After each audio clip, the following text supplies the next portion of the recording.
Yumurta akımı, 2 tane yumurta akımı, 2 su bardağı Hindistan cevizimizi, 1 su bardağı da pudra şekerimizi bir kabın içine koydum.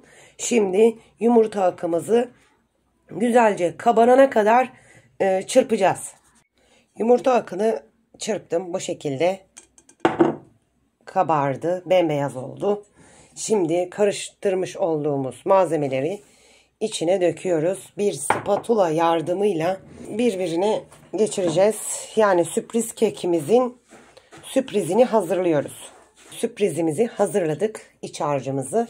Bunu kenarıya kaldırıp kekimizin içini yapalım. 4 yumurta, 1,5 su bardağı şekerimizle beraber güzel kabarana kadar çırpalım.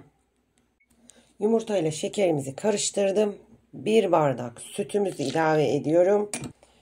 1 su bardağı da sıvı yağımızı ilave ettikten sonra 3 yemek kaşığı kakaomuzu döküyoruz.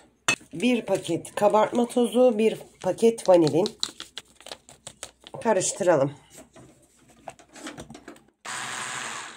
Şimdi unumuzu yavaş yavaş ekleyelim.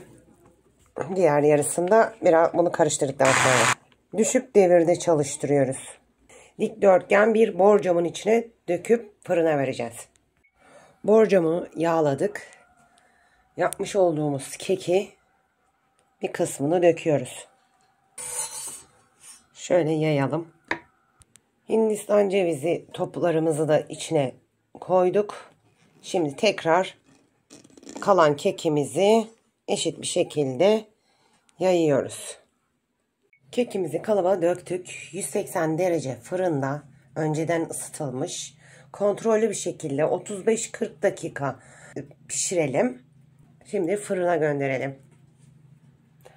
Bu arada üzerine parça çikolata, damla çikolata attım. Siz dilediğiniz gibi damak zevkine göre yapabilirsiniz. Sürpriz kekimiz pişti. Bu şekilde oldu üstü ama lezzetinden bir şey kaybetmemiş. Şimdi kesip sunuma hazırlayalım. Sürpriz kekimiz, koka starımız hazır. Ben pudra şekeri döktüm. Dilerseniz eritilmiş çikolata da dökebiliriz üzerine. Ben üzerine damla çikolata attığım için lezzet bakımından harika olmuş. Deneyecek olanlara afiyet olsun. Muhakkak denemenizi tavsiye ediyorum.